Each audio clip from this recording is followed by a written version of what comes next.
Semaja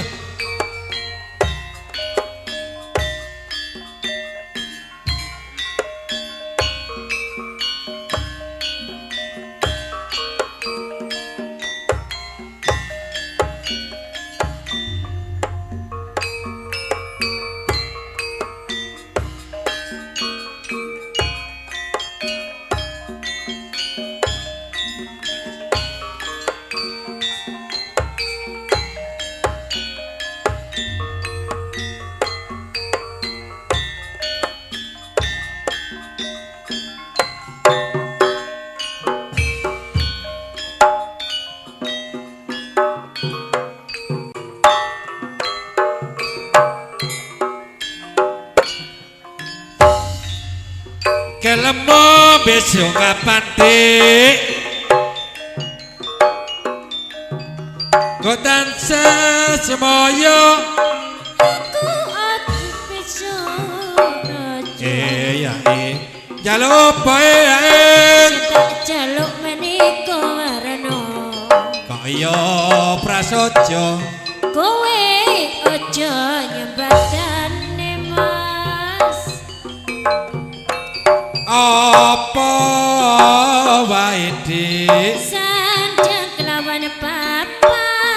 iku wis mesti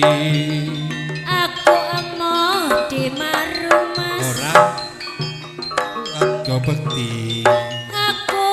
batin mring sandaya gotong royong kelemo besok kapan dik aja kesusu Kotan semoyo aku wis durung rojo ya jaluk poe jaluk menika warna kok iya prasaja kowe aja nyembadane mas apa wae dik sandang kelawan papat iku wis mesti aku mau diwaru maton kowe bekti aku bekti mring sandaya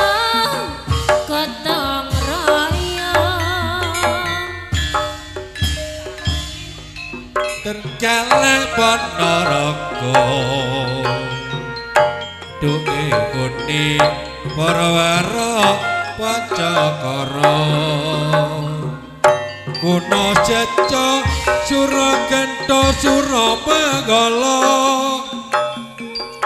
kekerame rebutan Raden Suprata suminten buyung banjur rusak pikire jalarane urung dijaukake Den Mas Yanto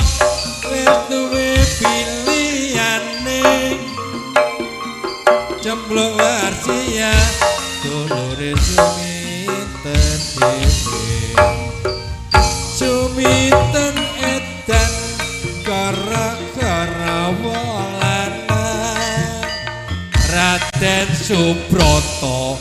pancen yo cilik tenan suminten edan gara-gara katresnan edan turut dalan lali ora suwalan Raden Subrata banjur welas atine pungkasane kersa didhawuhake suminten dadi lan warasing pungkasane Subrata 8 bojone tergalak Ponorogo duke uni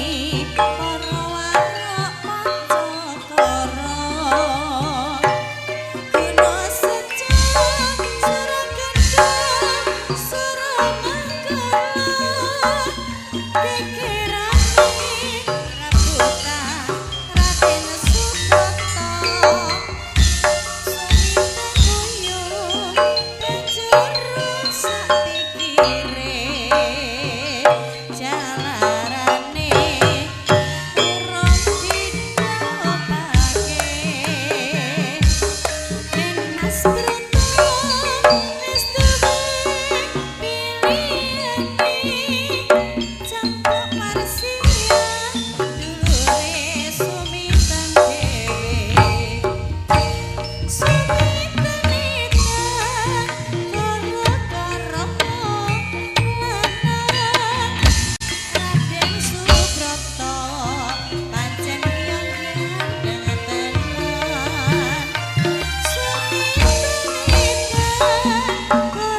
Seko mangko sore jaman kepongkor ono jaman tututan rame lulu ramalan gambar kucing dikira gambar macan bengi diputer metu wong Pinter. Matur semanuwun.